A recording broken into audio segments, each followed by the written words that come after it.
¿Qué tal? ¿Cómo están? Bienvenidos a un nuevo episodio de Fútbol Infinito, ida de los cuartos de final de la Champions, vísperas de un clásico determinante por la Liga. Vizca, te tocó hacer un gran partido. Me parece que el mejor partido de los que se jugaron esta jornada, el partido que se jugó en Múnich entre el Bayern y el Paris Saint-Germain. ¿Con qué impresión te fuiste del partido? ¿Cómo te va, Jaime? Un placer saludarte. La gente está contenta, los niños están contentos, los escucho desde aquí. Ah, Pero no, nada de qué quejarme, al contrario. Yo te diría el partido hasta ahora de esta edición de la Champions. Honestamente no defraudó en absoluto. Hay que hablar de eso, hay que hablar de cómo ciertas posiciones o sea, cómo este torneo parece a veces previsible y termina volviéndose impredecible, las dificultades de la temporada, cómo empiezan a pesar acá dentro de todo esto. Tenemos 4 partidos para analizar y yo no sé cuál es el que más te sorprendió de todos, pero yo creo que a mí el que más me sorprendió de todos, te digo, el partido de hoy del Bayern fue histórico, eh, pero el que más me sorprendió de todos fue el del Manchester City. a mí también. Y no creo que te sorprendió positivamente como tampoco me sorprendió positivamente eh, a mí. Yo creo que ese es un partido, Vizca, que en la previa, si yo esperaba una diferencia mínima, como la diferencia que hubo, hubiera sido porque se comieron a goles, como se dice vulgarmente. Y no fue porque se comieron a goles. Y tú lo transmitiste ese partido ayer. Claro. Sí, sí, honestamente consiguió hacer allí el Borussia Dortmund que, a ver, lo conversaba entre anoche y esta mañana con un amigo de la casa que nos regaló aquel episodio sobre la situación de Bérgamo desatada en aquella serie entre el Valencia y Atalanta, Diego Torres. Y Diego me hablaba un poco de Klopp, me hablaba un poco de Guardiola, y hay algo que los une, Jaime. Y esto me retrotrajo hacia otras historias de protagonistas que muchas veces terminan por iluminarnos a nosotros. Bueno, en tu caso sí, jugaste casi profesionalmente o jugaste en un primer equipo profesional al fútbol. Pero en el caso de aquellos que no estuvimos y que no estuvimos en una final ni del mundo, ni de la Libertadores, ni de la Champions, uno a veces piensa, ¿no? ¿Qué se le dice a un jugador que entra al campo así? ¿Cómo se le habla a estos muchachos?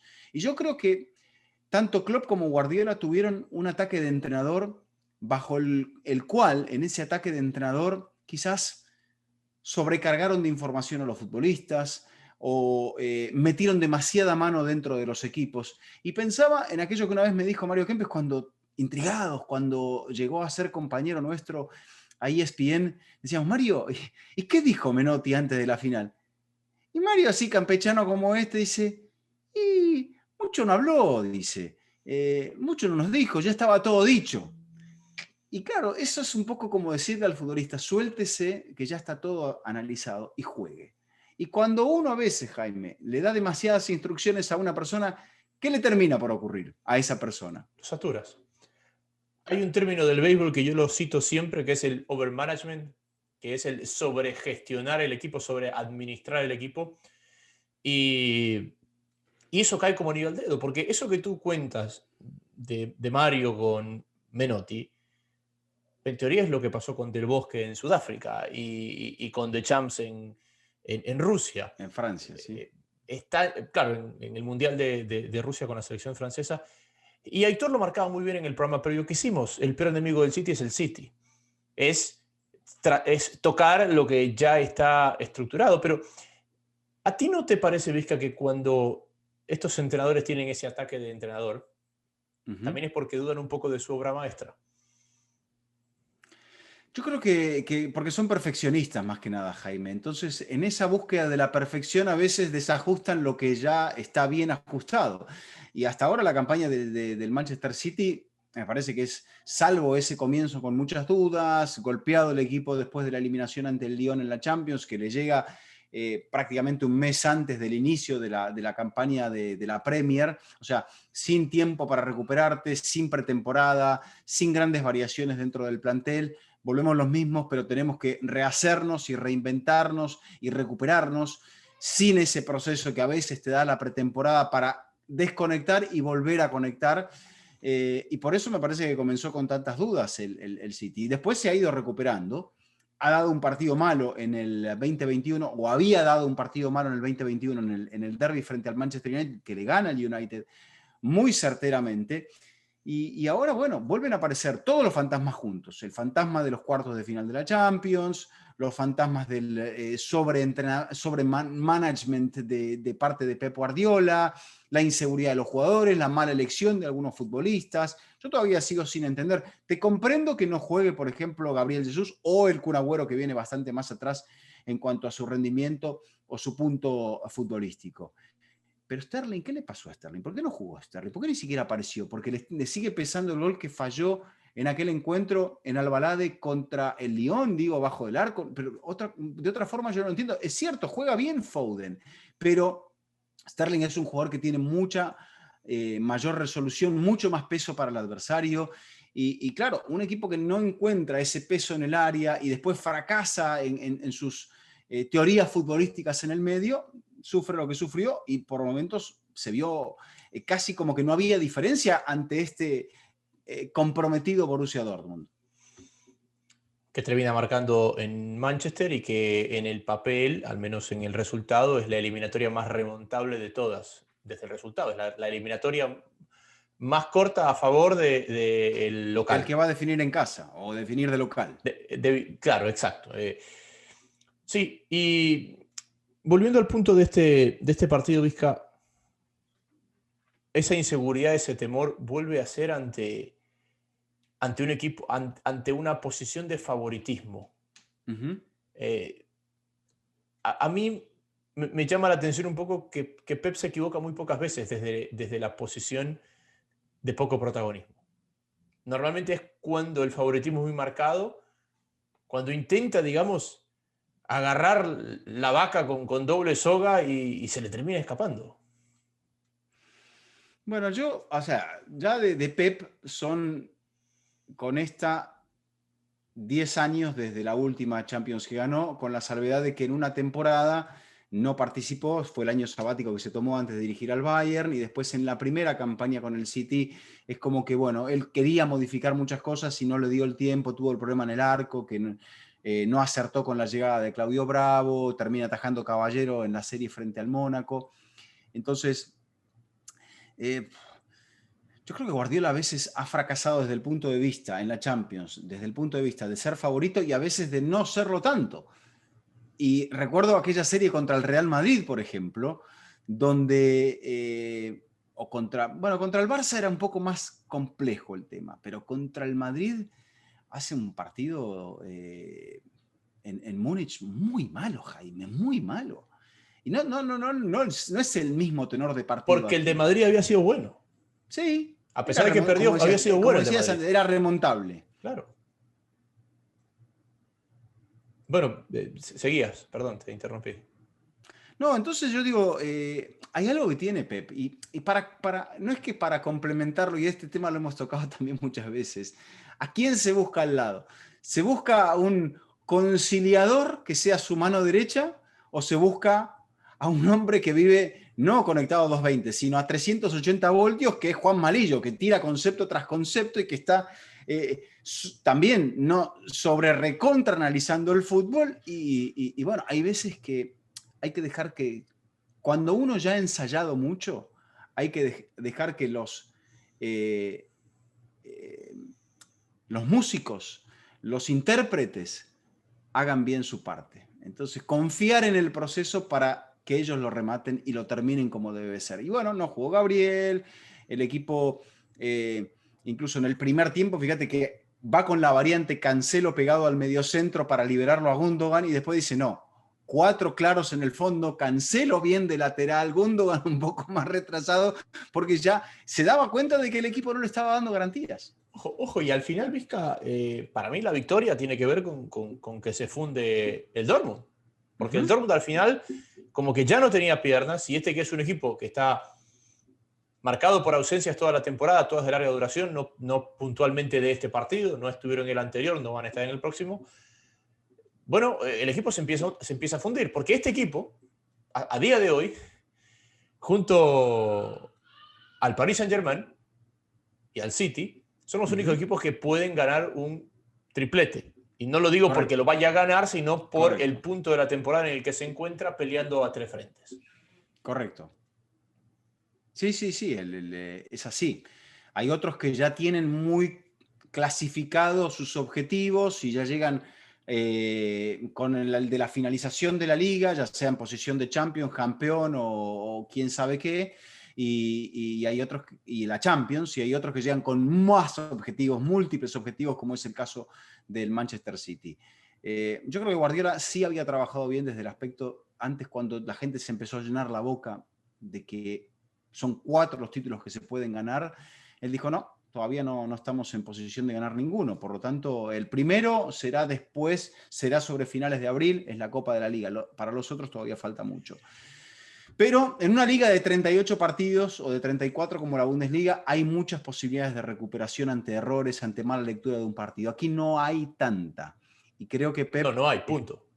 Exacto. Y Pep escapa de una situación donde le pudo haber ido bastante peor, aunque deja la eliminatoria abierta, y ahí sí se notaría el tema del público. Porque ir a jugar con este 2-1 escaso, conseguido en el minuto 90, al estadio de Westfalia, Jaime, con público hubiese sido una tarea para poner a prueba a este equipo, para ver si realmente Guardiola está, incluso para mejorar lo que consiguió en el 2015-2016 Manuel Pellegrini.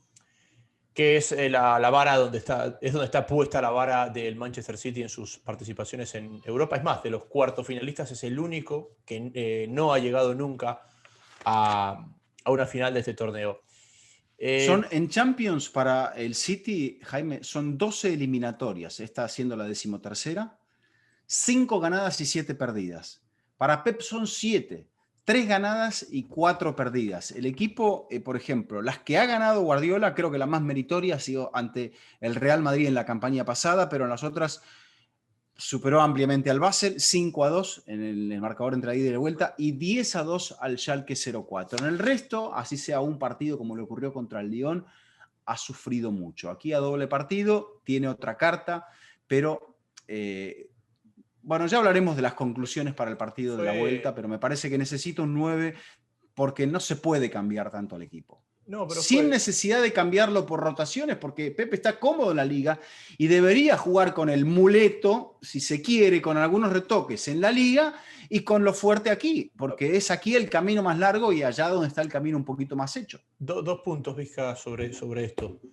¿Te acuerdas que hablamos que esa coralidad del City te obliga a un rendimiento máximo? Que la ausencia de individualidades con nombres propios como Haaland, Lewandowski, Mbappé, los nombres que todo el mundo sabe. Esa ausencia de ese hombre de esa calidad en una zona determinante, porque Gundogan es muy bueno y De Bruyne también. Sí. El día que la coralidad no funciona, no tienes quien te rescate. Y me parece que al City lo ha rescatado más el Dortmund que el City, más el Dortmund que Foden. Y yo nunca entenderé por qué a Pep le cuesta, no sé si es un tema de manejo de vestuario, de manejo de personalidades, de las vanidades que pueden tener esas figuras, pero a Pep siempre le ha costado un poquito el tener una figura de esas dentro de la estructura de su equipo. Porque fíjate que con todo lo que ha gastado en el City, nunca apostó por una figura, diga, este hombre es el que nos va a dar los Correcto.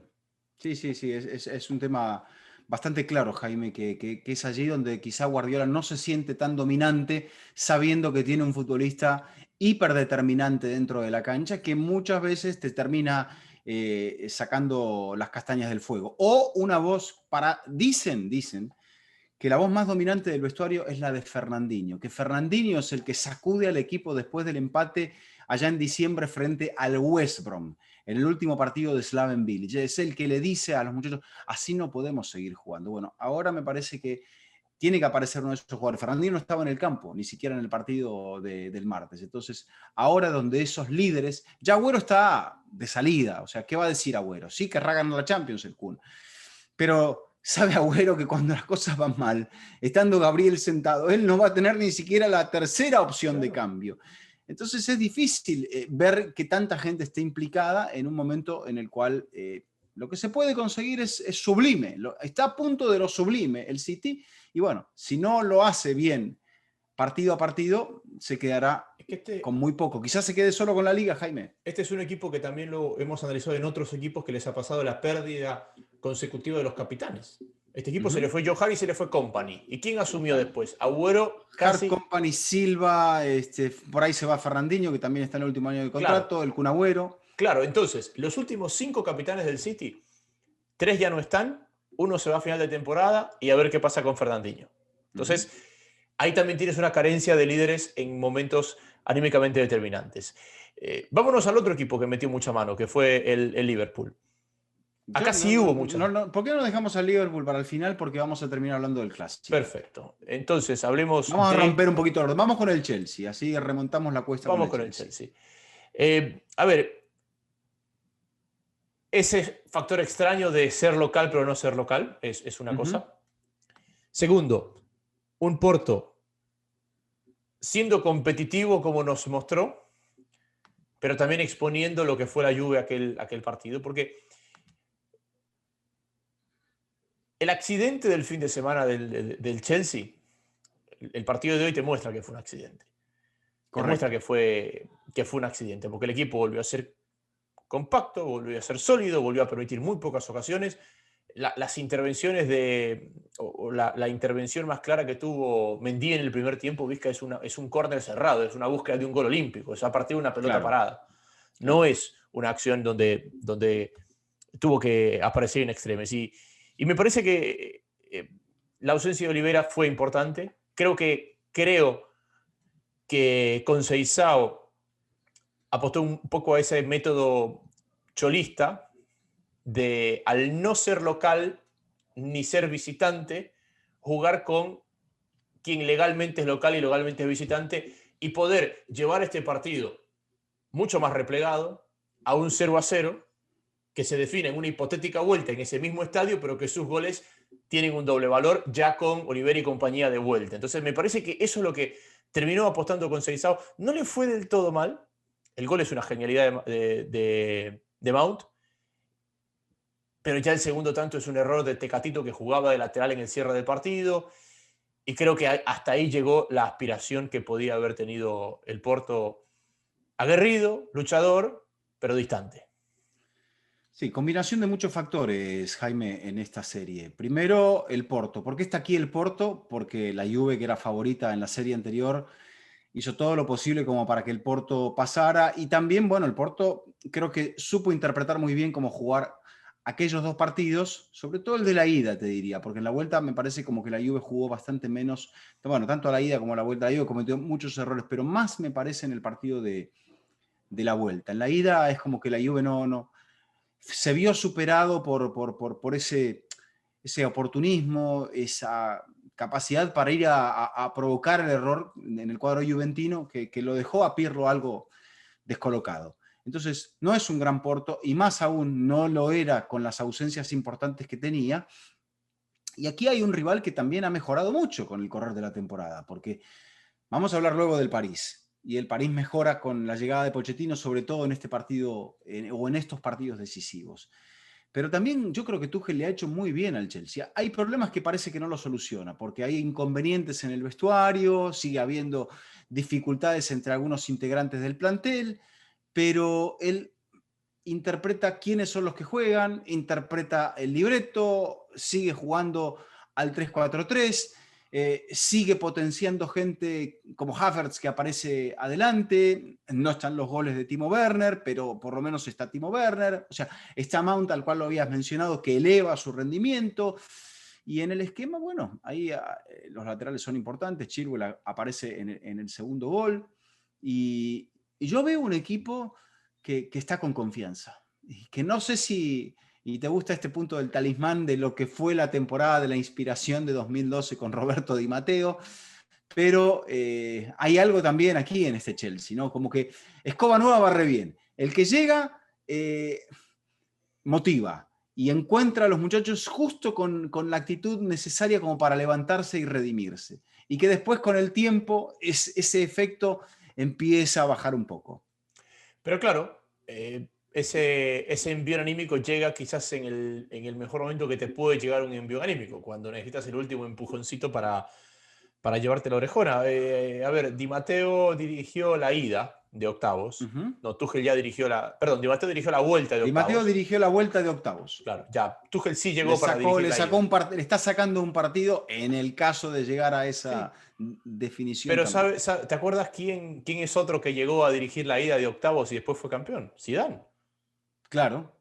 Porque ese era el Bueno, equipo no, de Rafa Benítez. la ida, exacto, sí, porque llega después en la salida de Benítez, que es en enero. En enero, y llega Zidane y después dirige 7 partidos y termina ganando la Champions. A ver, es una Champions que la puede ganar el Chelsea. Sí. Que las dudas que nos ha dado el Chelsea, que no son pocas, son más en el ciclo Lampard. Correcto. Y en este partido puntual por la Premier League el fin de semana pasado. Correcto. Y que al final, Vizca, sabemos todos que los grandes tienen siempre ese partido bobo después de la fecha FIFA o a vísperas de un partido. Pero todos, o sea, tú miras por Europa y ¿cuándo se la pegan? Se la pegan después de la fecha FIFA, se la pegan a vísperas de un partido de Champions con un rival poco exigente, ahí es cuando se pegan el revolcón. Pero sí, bueno, lo que te marcó hoy el equipo es que fue un accidente aquello del fin de semana. Sí, y creo que también eso, interpretó cómo jugar ante un equipo que, como bien lo dijiste, en táctica cholista, apostaba al 0-0, porque el 0-0 le convenía para jugar en el mismo lugar, la vuelta, y saber que sí, en ese caso, el gol de visitante hubiese servido. Porque no nos olvidemos que el Porto está aquí por los goles de visitante. Entonces, algo de cholismo hay en Sergio Conceição. Algo de cholismo mejorado en el tema de cómo presionar, de cuándo presionar, de cómo estudiar al rival. Lo que pasa es que eso, a Simeone últimamente parece que ha perdido un poco de magia. Pero podemos llegar a decir que el que mejor posicionado está para la vuelta es el Chelsea, Jaime. Sí, porque va a defender una diferencia. Bueno, sí, porque va a defender una diferencia amplia de local la vuelta, más no en su estadio. Uh-huh. Cosa que no le pasa a nadie más. Estaba repasando. Y también me parece por la separación que hay entre los dos rivales, ¿no? Sí. O la aparente separación, porque eso me parece que es algo un poco más aparente que real. No, yo creo que es real. Entre estos dos creo que es real. Es más, yo creo que en el papel la Juventus era superior al Porto.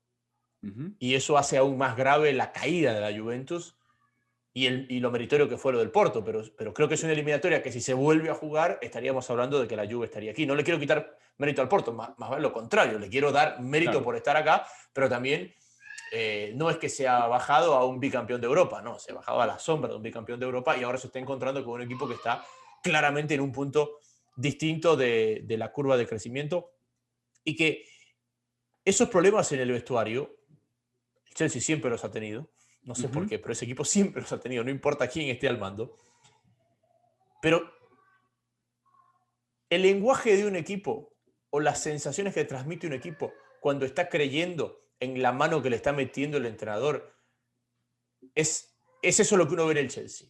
Es un equipo que está convencido de aquello que Tuchel va guiando. Uh-huh. Porque claro, cuando a ti te sientan y el equipo sigue igual, tú empiezas a ser puchero. Porque dice, me sentaron y estamos igual. Pero cuando a ti te sientan o tienes pocos minutos y el equipo empieza a funcionar y empieza a andar bien y empieza a mejorar y es un equipo más sólido, bueno, te gustaría estar ahí adentro, pero ya no haces puchero. Y me parece que eso es lo que refleja el Chelsea. Bueno, el Chelsea también, si bien es cierto, no va a poder ser campeón, tiene tres frentes. Le va a tocar el 17 de abril el partido de semifinal en Wembley contra el Manchester City. Y bueno, yo creo que también es un equipo que puede encontrarse con una porción de gloria muy importante. Eso es, no se puede descuidar en la liga. Tiene un partido relativamente, bueno, ante el más flojo de los equipos, bueno, no el más flojo, no, el penúltimo más flojo de los equipos londinenses, que es el Crystal Palace. Y quizás me digas que es el Arsenal. No, bueno, entonces juega contra el Crystal Palace el fin de semana y después tiene la vuelta contra el Porto, después tiene el duelo contra el Manchester City y tiene que pensar también, Jaime, que no puede aspirar a ganar la Champions para volver a clasificarse, porque ahora le están amenazando esa posición de cuarto lugar. De hecho, después de la victoria del lunes del West Ham, es quinto. Es quinto. Y con el Tottenham y el Liverpool acechando. Sí, y algo que hablamos en el grupo de Fútbol Infinito el otro día, si es que llega a ganar la Champions el Liverpool, cosa que se ve un poco más complicada después del resultado de ahora. Y si llega a ganar la Europa League, uno de los que está ahí metido, el Arsenal, Inglaterra pierde el cuarto cupo a Champions, porque Correcto. ya estarían metiendo 5 equipos, los 3 primeros más los 2 campeones. Así que, correcto. Ojo por ahí. Paris Saint-Germain. Saltemos ahora al París, exactamente. Honestamente, electrizante partido desde todo punto de vista, porque al marcar los 3 minutos, el París, Jaime, hizo saltar por el aire todo. Como decíamos nosotros antes cuando éramos chicos, saltaron los tapones, no aguantó la instalación eléctrica, se equivoca Neuer, que me parece que desde tu punto de vista de arquero, Neuer va a embolsar y se le cae la pelota con el cuerpo desacomodado. Yo creo que él se va anticipando. Él la ve tan sencilla que es un error muy común. La ves tan sencilla que ya estás pensando dónde la vas a poner y se pasa de largo. O sea, él va hacia la derecha, como intuyendo que la pelota va allá, y le erró por un par de centímetros, y en ese error de par de centímetros se te pasa entre las manos, se te pasa entre las piernas. Y ya está jugado, ya no tienes... La pelota hizo así, le pegó medio de empeine Mbappé, claro. Y se le cayó en la zona del muslo, y le pega en el muslo y termina metiéndose en el muslo de la pierna derecha. A veces cuando un delantero le pega mal es más difícil que si le pega bien. Porque Mbappé llega en velocidad y después cuando le pega, no tenía un gran ángulo Mbappé para cruzarla, sino era para darle potencia. Y por eso me parece que Neuer se confía que él ha cerrado el ángulo. Claro. Y cuando Mbappé, como le pega algo mordido, y la pelota le hace esta pequeña... Sí, pero va con el gesto de embolsar. Si él va con los puños o a rechazar o a poner las manos, quizá él hubiese atenuado, pero va como a embolsar y se le cae el balón. Es que a eso voy. Él va a embolsar porque él intuye que ese es un remate sencillo. Porque Mbappé no ha llegado a pegarle bien. Y ahí le hace esta curvita que tú dices, y ahí cuando en esa bajadita le erra un par de centímetros y él ya está jugado. Porque si el remate es potente en serio, o él piensa que el remate es potente en serio, él le pone el pecho atrás. Cosa que si le pasa eso, ahí la aguanta. A partir de ahí, el encuentro se vuelve loco, los entrenadores tienen que intervenir, está el problema físico de Goretzka, está el problema físico de Zule, está el problema físico de Marquinhos que marca el segundo. O sea, hay un punto de intervención de los entrenadores muy alto, Jaime, y también se da un tema de, una actuación heroica de Keylor Navas. O sea, los detalles de Neymar. Neymar estaba volviendo a Champions después de la lesión que había tenido. Y dio detalles. No dio un partido redondo, muy exigente desde lo físico, donde para mí debió haber sido cambiado 15, 20 minutos antes de donde se lo cambió. Es cierto, Neymar te puede cambiar el giro de un partido y lo vas a tener sentado ahí con cara ya sabemos de qué, y es difícil eso. Pero en el final se desfondó el Bayern. Vimos un espectáculo dramático, notable, pero ¿cómo explicar que un equipo que llegue tanto, es cierto, le faltaba su 9, Lewandowski, que llegue tanto, no alcance a concretar en la proporción en la cual había superado al rival? Habíamos hablado de que este equipo, el polaco, pesa muchísimo, que es un equipo que no está tan cómodo en los partidos, pero que cuenta con una contundencia que lo tiene ahí arriba. ¿Qué tal defiende el Bayern, me dirás tú? Que era el asterisco que teníamos desde que arrancó el año. ¿Qué tal defiende el Bayern? El Bayern defiende espantosamente mal. El Bayern, Jaime, no está en un muy buen momento defensivo.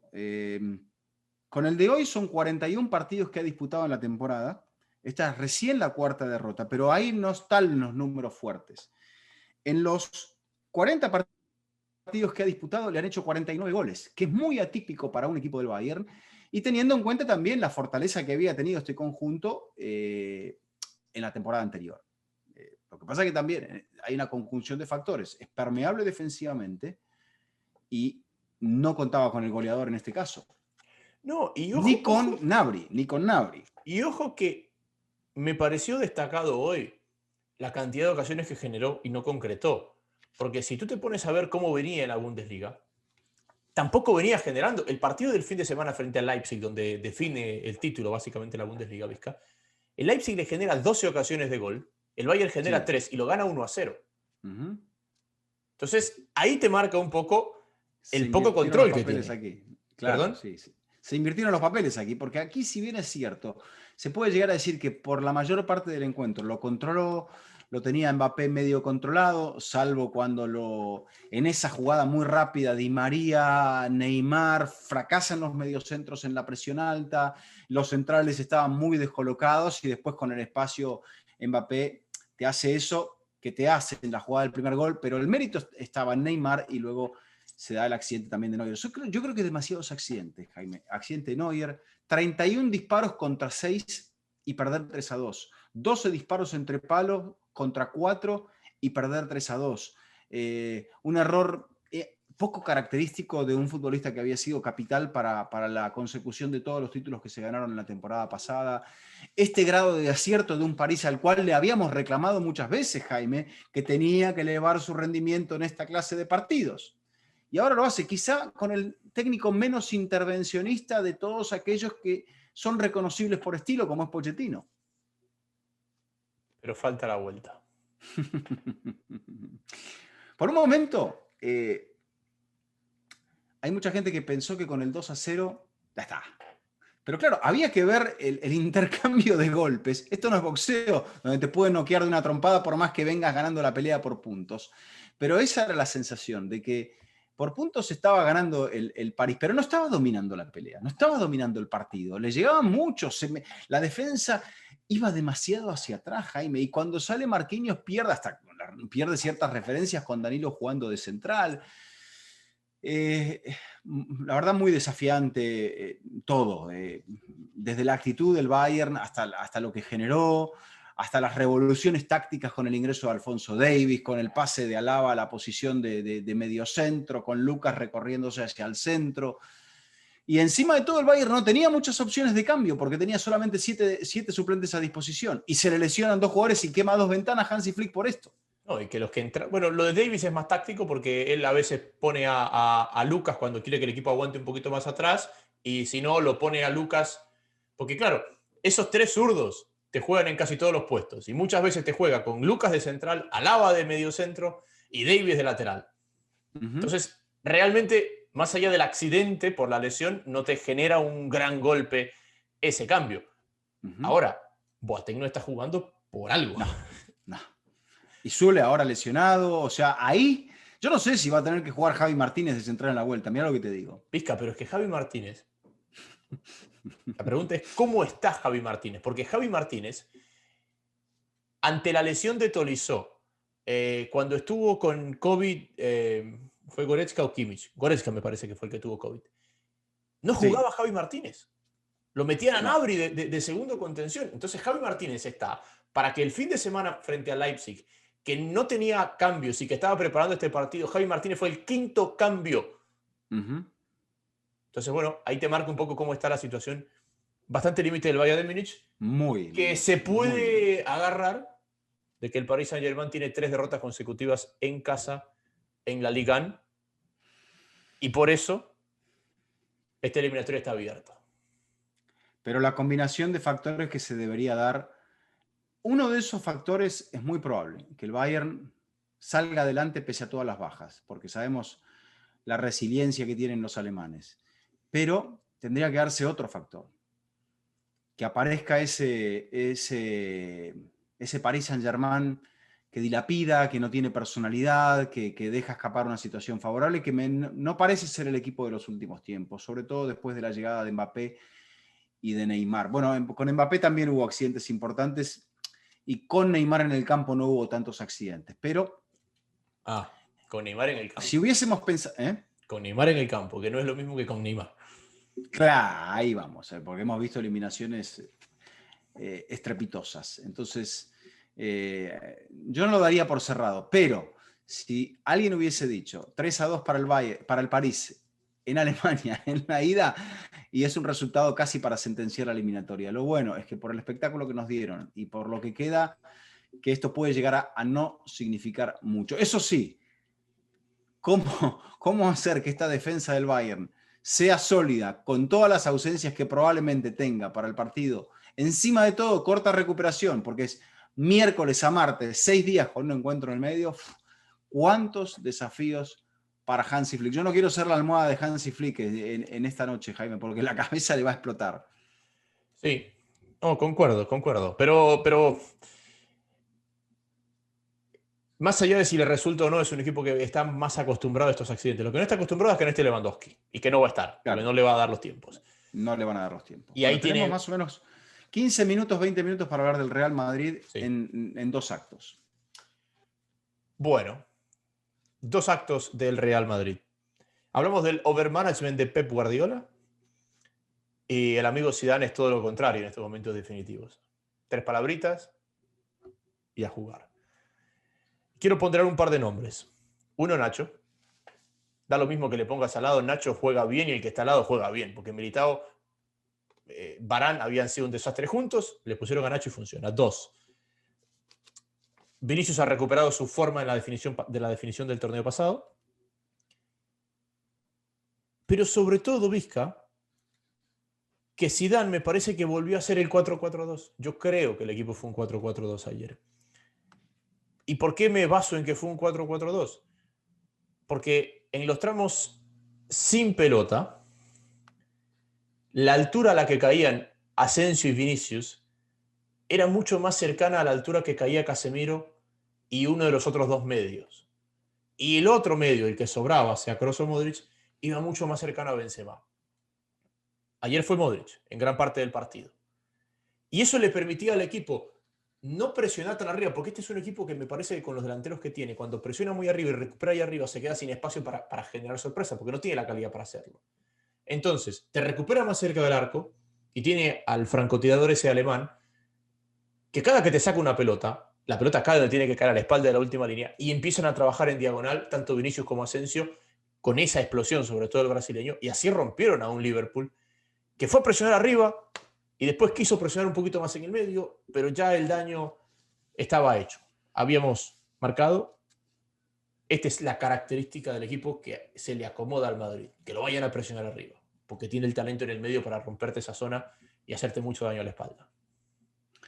Sí, observando desde el aspecto táctico, Jaime, los análisis en intervalos del partido que hace la UEFA, el Madrid pasó muchos pasajes jugando 4-3-3 y muchos pasajes jugando 4-4-2. Yo creo que debe haber tenido que ver con lo que hizo el Liverpool, la cantidad de tenencia de balón que tenía en esos momentos el equipo de Jürgen Klopp. Pero más que nada, yo creo que en todo el encuentro lo que se vio es la cercanía, o sea, ese triángulo central y la capacidad de cubrirse entre los 3 mediocampistas, Casemiro, Kroos y Modric. Porque a partir de allí es donde el Madrid encontró su fútbol, luego culminado por Vinicius, pero es donde le ganó la partida, creo, a Klopp. Porque Klopp no descuida. Creo que Klopp, o sea, se equivocó Klopp para mí. No sé cuál es tu visión. Porque Klopp diseña un equipo para ser intenso en la zona de la mitad de la cancha y después vi algo en Klopp. Lo vi descentrado, lo vi molesto. Mete el cambio ese del minuto 42 que lo saca Keita y lo pone a Thiago. Yo no sé si molesto con los jugadores o molesto consigo mismo. Y yo me inclino más por la segunda vertiente, por la de molesto consigo mismo. Quizá porque él sí lo puso a Keita para decir, quiero que corras, quiero llevar al Real Madrid a sufrir el ritmo en el partido. No lo hicieron y encima de todo, que descuides a Kroos como lo hiciste y que Kroos te lance como él quiera y en la segunda jugada, o sea, la jugada del tercer gol, que te aparezca Modric a la salida de un lateral, es evidente que todas las ausencias que tiene el Liverpool no son compensadas por el overmanagement que pueda llegar a ser Jürgen Klopp? Klopp, a ver, Klopp se equivoca, sí, porque eso quedó evidenciado. Pero para mí era entendible cuando vi el 11. Yo creo que él quiso correr a los medios. Que su forma de proteger a su defensa improvisada, inexperta, en mala forma, el nombre que le quieras poner, era poner a correr a los medios. Pero claro, eso parece fácil, Vizca. Cualquier equipo que le quiera jugar al Real Madrid entiende que la clave para hacerle daño es desconectar a los medios, porque entiende que arriba no tiene peso ofensivo este Real Madrid. Y todos van a lo mismo y todos caen en lo mismo. Porque volvemos al punto. ¿Cuáles han sido los peores partidos del Real Madrid en la temporada? Contra 4 equipos del descenso que se le plantaron con una línea de 4, línea de 5, y le jugaron mano a mano a los delanteros y no los dejaron recibir, no le fueron a robar la pelota arriba. Es que a los medios hay que hacerlos correr hacia atrás, que es allí donde sufren y Claro. donde el que los respalda es Casemiro y los centrales si están bien. Pero si los haces correr hacia adelante, o los haces correr con la pelota, o los haces correr hacia atrás como Kroos para buscar la pelota sin oposición, esa es una tarea casi rutinaria, sencilla, que esta gente puede hacer con los ojos cerrados. Entonces, yo creo que Klopp dijo, no, yo voy a ser un poquito más audaz, no voy a meter la táctica del Cholo de bloquear cerca de mi arco. Voy a tratar de ser un poquito más osado. Y bueno, para la otra vertiente que estaba pensando yo, Jaime, es decir, Klopp entiende que todavía se puede recuperar en la Premier y alcanzar el 4º lugar, pero que no le da para las dos cosas. No creo yo. Yo creo que él ayer quiso pelearle al Madrid el medio campo, quiso con Keita y Wijnaldum ponerlos a correr a los mediocampistas y desconectar al Madrid, y se encontró con que eso es lo que al Madrid más le acomoda, porque la calidad que tiene ese mediocampo. Pero no estudia al rival entonces, o sea, él visualizó algo sin estudiar perfectamente al rival. No, a ver, lo que pasa es que llega un punto, Vizca, y ¿sabes de dónde lo saco? Y te voy a la fuente. De haber jugado en la altura, donde tú estudias al rival y dices, a este equipo yo le hago daño aquí, le hago daño acá, tal, lo neutralizo y le gano. Y después vas y con todo estudiado y en la pizarra, el rato que vas, no llegas, porque no llegas. Entonces, el estudio está hecho a la perfección, pero después no lo puedes ejecutar. Y yo creo que eso es lo que le pasó a Klopp. Falla el contexto. Claro, Klopp fue, y una cosa es que tú digas, cuando tú lo presionas a Kroos, Kroos la revienta, qué sé yo, estoy un ejemplo tonto. Sí. Entonces va Keita sobre Kroos. Y resulta que cuando Keita va sobre Kroos, la cabeza de Kroos y la diestra de Kroos va más rápido que lo que puede ir Keita. Y por más que Keita llegue, la pelota ya llegó a Vinicius. Y eso te lo das cuenta ya cuando tú comparas tu jugador contra el otro jugador. Y para mí eso es lo que le pasa a Klopp. Es que estamos volviendo, para mí, a una fórmula tan vieja como a veces es la del triángulo. A veces es un triángulo con, y perdón por el término geométrico, con una hipotenusa demasiado larga. Puede ser un triángulo muy corto, pero el triángulo... Fíjate el triángulo que le hacen a Keita en el centro en la salida de la jugada. Hay un toque corto, o un doble toque corto, Kroos va hacia atrás, ya Keita lo deja, y Kroos, ¿qué hace? Carga el arco y dispara la flecha hacia el pie de Vinicius. Y después, como en el partido del París, pone la bala. Y después en el partido, como las coincidencias a veces no son casualidades, Vinicius para mí hizo el mejor gol desde que está en el Real Madrid, Jaime, porque muchos habían sido con un tiro machucado, con un rebote accidentado, una pelota que iba al banderín del córner. En este hizo todo bien. Controló, definió. En el otro define a Hugo Sánchez de primera sin pensarlo, magistralmente. Y esa es la exaltación de los futbolistas que son importantes. Y no es que a Vinicius le estábamos diciendo que era un tronco, le estábamos diciendo, ¿cuándo este chico mejorará la definición? El día que mejore la definición va a ser un crack. Y este fue el día. Pero su entrenador tiene mucho que ver. Bueno, pero ojo, que al entrenador lo cuestionaban diciendo, Él tiene que ayudarlo a que mejore. Los entrenadores tienen que trabajar en que mejore. Él lo ayuda, Vizca, él lo ayuda. Porque la gente piensa que mejorar la definición es pararlo ahí una hora después En del un entrenamiento. entrenamiento, decir, definí una vez, Sí, otra vez, que venga, eso no mandarle es. pelotas para que defina. Eso no es. Potenciar al jugador es ponerlo en contextos donde él puede ser diferencial. Y Vinicius no es un jugador de espacios cortos, es un jugador de espacios largos. Es un jugador de explosión y definición rápida. ¿Y cómo son los goles de ayer? De explosión y definición rápida. Cuando juegas en espacios cortos, tienes que tomar muchas más decisiones. Y ahí es donde Vinicius falla. Y ahí es donde Rodrigo se luce. Y por eso ayer jugó Vinicius y no jugó Rodrigo. Y el día que vayan a jugar contra el Cádiz, va a jugar Rodrigo y no Vinicius. Exacto, pero ese es el punto donde hasta de entrada, visualizando quizás lo que podía llegar, porque te acordás que pensamos, ¿y qué hará? Valverde no está para jugar a Marcelo, y él dijo, este señor seguramente va a venir a presionar. Si me va a venir a presionar, yo voy a tener espacios para poder sacar ventaja. Y en esos espacios, si lo tiro atrás a Benzema, y con eso distraigo a los centrales, y aparezco con Asensio y con Vini, bingo. ¿Y el sábado qué va a hacer? El sábado, ¿qué va a hacer? Me parece que más de lo mismo, porque creo que el Barça va a jugar con el... Primero, qué liga, Jaime, qué liga. Me decías, veo más perfilado al Barça para campeón. Yo no creo que la seguidilla de partidos le haga mal al Real Madrid. Liverpool, Barça, Liverpool. Al contrario, me parece que le va a hacer bien, porque encima de todo está este guiño del calendario que no jugaste. Martes, sábado, domingo, miércoles, sábado, domingo, martes. Te tocó el descanso un poco más largo. Hay 2 días más.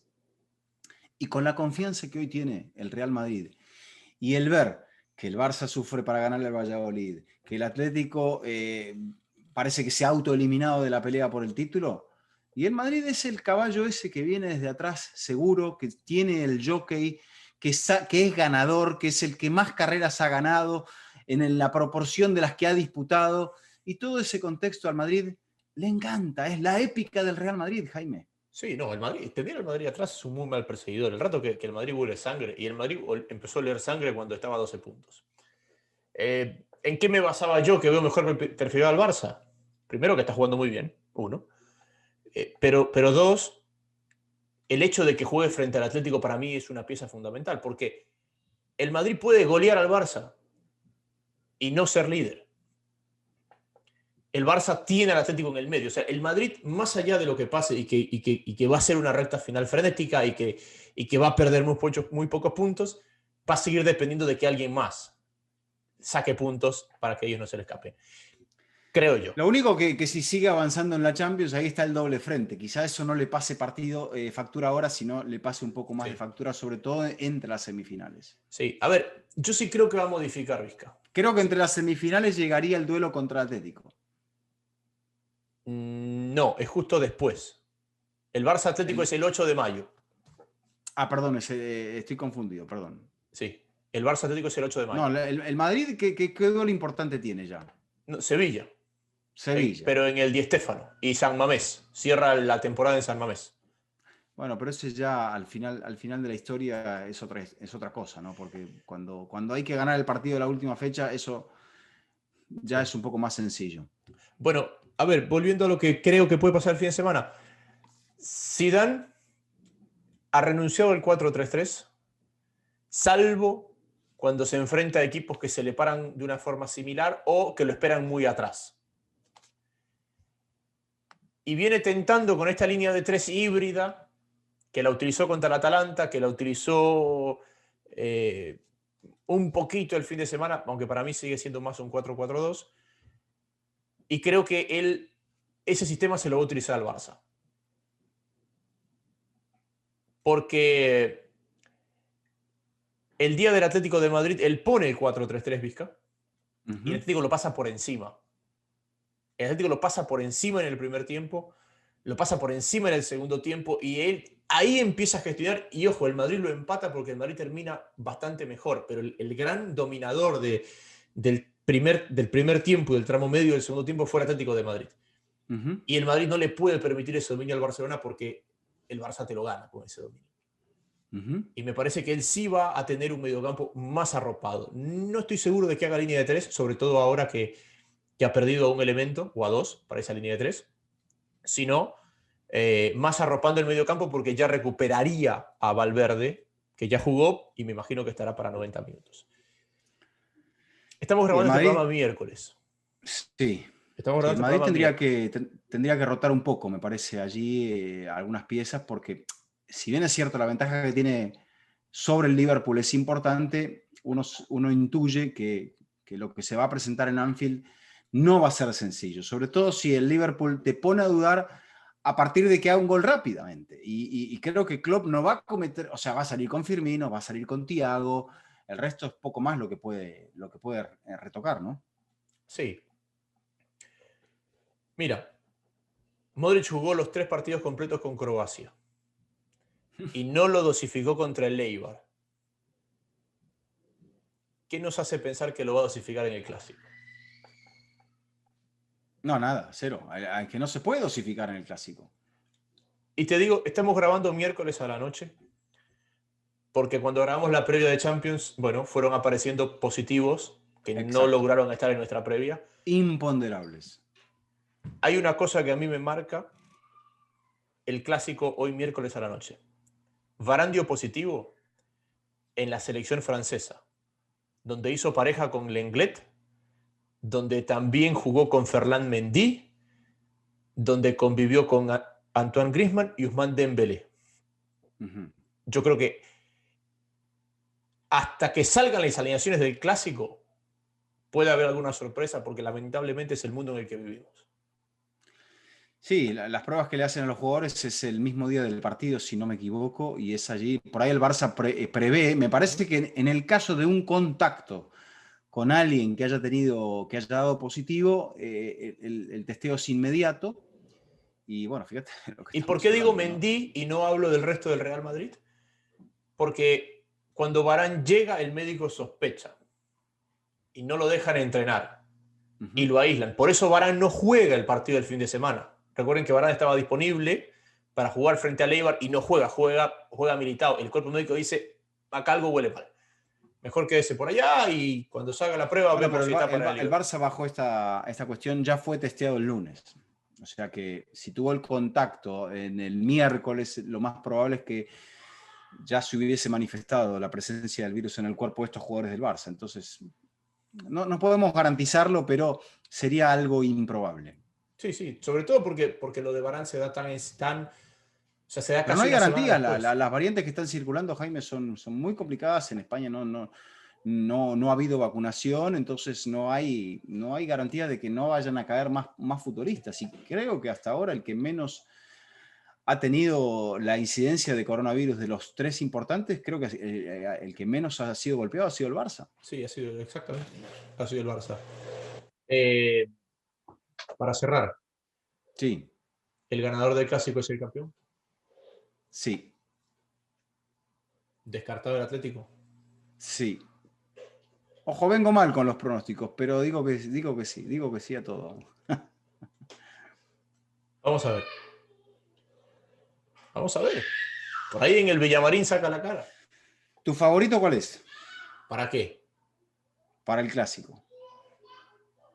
Mateo Laos. ¿Quién llega mejor de los dos? No, yo creo que mejor llega. Mateu Laoz. No. Es que Mateu es. A Laoz ver, es que. dirigió bien en Múnich, Mateu Laoz. No, a ver, Vizca, es que no tiene. Yo me la juego. El que llega mejor para mí es el Real Madrid. Para mí es una respuesta. La respuesta que te voy a dar es una respuesta totalmente poco vendedora. A No ver, lo sé. bueno, No está lo bien. sé. Yo te digo, mi sensación es el que llega mejor es el Real Madrid. Porque yo creo que los dos llegan en su mejor momento de la temporada. Creo yo. Bueno, pero un equipo que tiene, que como le suplicó a los compañeros en el descanso, Messi, vamos a jugar un poquito más rápido, a ver si podemos hacer un gol. Un gol al Valladolid, Sí, nada más. pero Vizca, es que la gente no entiende que cuando tú tienes clásico final de Copa o tienes clásico Liverpool, y de repente vas a jugar en tu estadio. La mente se va. Cuando vas a jugar con tu equipo en tu estadio contra un equipo en zona del descenso, es muy difícil sentarte. Y tienes que pegarte un susto para sentarte. Y fíjate que a los dos les pasó lo mismo, porque si el Madrid juega contra el Liverpool, como le jugó al Eibar, a pesar de ganar, el Liverpool lo para de cabeza. Y si el Barça le juega al Madrid como le jugó al Valladolid, también lo para de cabeza. Pero eso no va a pasar, porque es una cosa totalmente diferente. Bueno, aquí lo dejamos y lo retomamos después del clásico. Ha sido un gusto, Vizca, como siempre. Siga con su jornada laboral. Igualmente. Un fuerte abrazo.